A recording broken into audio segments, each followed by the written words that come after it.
Pinalagaan ng Department of National Defense ang pag-angkin o pangaangkin ng China sa Batanes. Mga tol, Batanes Batanes. Inaangkin ng China at yun daw ay part ng kanilang bansa. Wow, ibang klase talaga mga tol. So ito, panoorin natin ang mga balita. Samahan ninyo ko mga kapatid.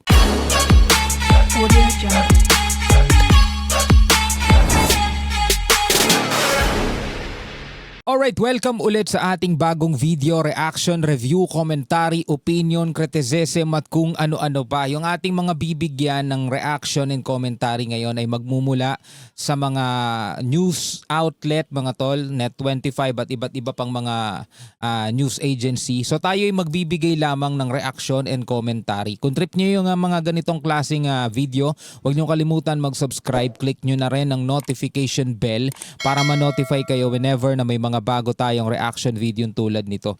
So yun nga mga kapatid, samahan ninyo ko. Bibigyan natin ng komentaryo. Itong pangaangkin ng China dito sa Batanes mga tol Alam naman natin yan ay parte ng Pilipinas. Kasama nga yan dun sa kanta ng Itbulaga mula Batanes. Pero yun ay tinatawag na part din daw ng kanilang bansa. So ito ay isang malaking kalokohan, walang basehan at katawa-tawa. Yan ang ayon kay Department of National Defense, Kibo Chodoro. Ito, panoorin natin. Tinawag ng Department of National Defense o DND na baseless at ludicrous ang mga pag-aangkin ng China sa Batanes.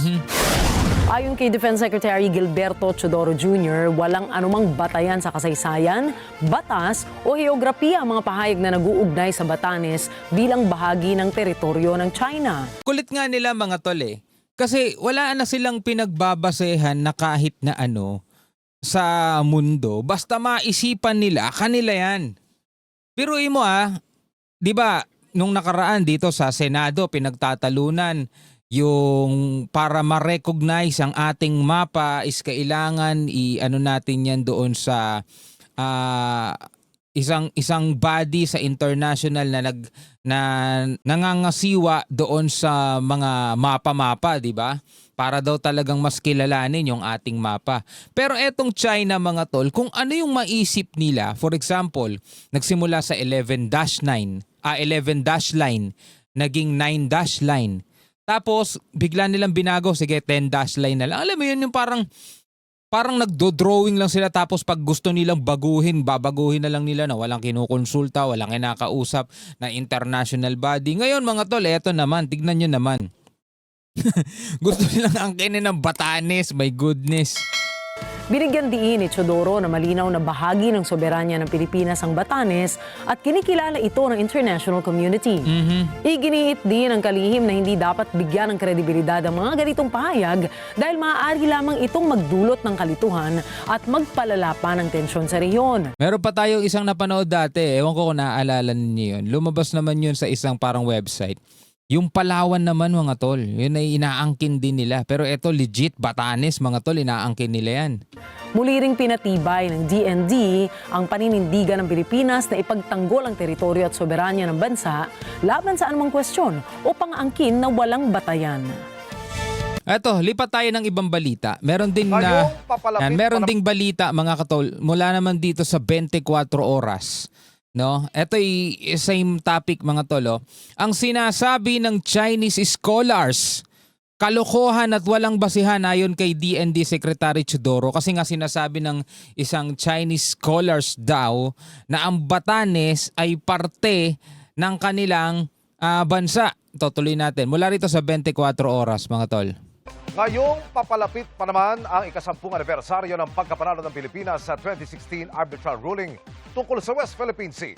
Lumabas ang balitang sinasabi ng Chinese scholars na ang Batanes na lalawigan ng Pilipinas ay bahagi nila ng Taiwan at dapat nasa ilalim ng soberanya ng China. Wow! O eto mga kapatid kahit na anong political affiliated ka, no, kay Dilawan ka, kay DDS ka, kay loyalist ka, hindi ko na pakikialaman yan kung ano man ang pinapanigan mo. Pero sana naman pagdating sa usaping ito, nagkakaisa ang bawat Pilipino. Kung ang tawag mo sa sarili mo Pinoy, kung ang tawag mo sa sarili mo ay Pilipino ka, No, wag mo nang tawagin yung sarili mong DDS, loyalist, pinklawan o dilawan mga tol. Tawagin mo sarili mong Pilipino. Pagdating dito sa bagay na ganito, dapat nagkakaisa lang tayo. Bibitawan ba natin ng Batanes dahil sinasabi ng China na kanila yan at dapat daw nasa ilalim ng kanilang soberanya? Tatandaan nyo to once na magbigay ka ng isa, hihingi na lahat. Vuelta ni Defense Secretary Gilbert Teodoro. Kalokohan yan. Nakatutok si JP Soriano. What they say is that the Batanes Islands are a natural extension of Taiwan. Ibinunyag ng Maritime Monitoring Group na SEALIGHT sa West Philippine Sea Summit na may Chinese experts na nagsabi umano na natural geographical extension ng Taiwan ang Batanes. Ito si Ray Powell. No, ewan ko kung napanood nyo na yun, meron kaming one-on-one interview ni Sir Ray Powell. Sinabi aniya ito ng mga eksperto mula sa Jinan University sa isang symposium sa Guangzhou, China. The people who are indigenous to the Batanes are the same people who are indigenous to Taiwan. And of course, Chinese were there a long time ago, so therefore we must own Batanes. Batay sa article ng state-run news site na NewsGD, nagkasundo umano ang mga dumalong eksperto na ang tinatawag nilang Batan Islands ay maituturing na natural geographical extension of Taiwan. Ayan na mga tol, ayan na. Susunod dyan, marami na mga barko dyan. Wala rin anilang legal validity ang Japan-Philippines Maritime Delimitation Negotiation sa lugar.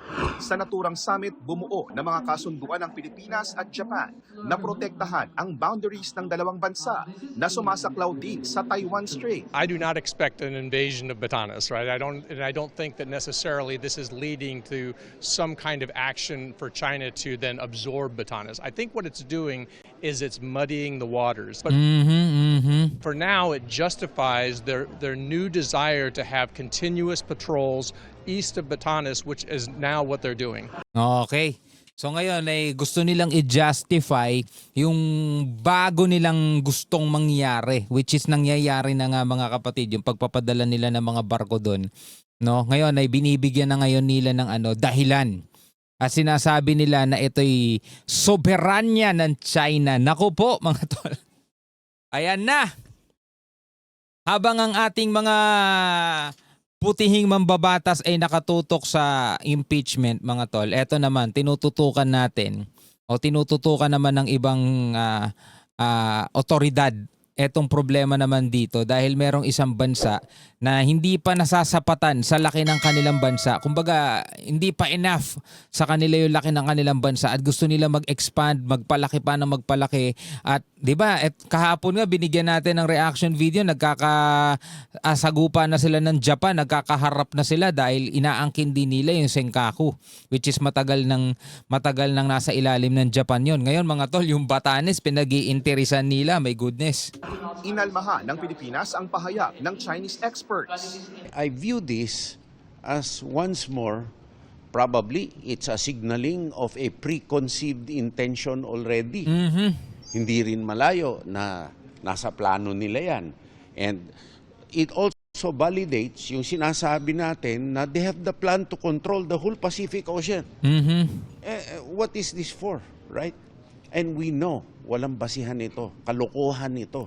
We should really debunk and counter all these lies. Otherwise, kapag hindi natin pinatulan itong mga ganitong kasinungalingan, uulit-ulitin lang nila and they're going to rewrite history once again. Kaso, eto nga lang mga tol, ang kahinaan ng Pilipinas.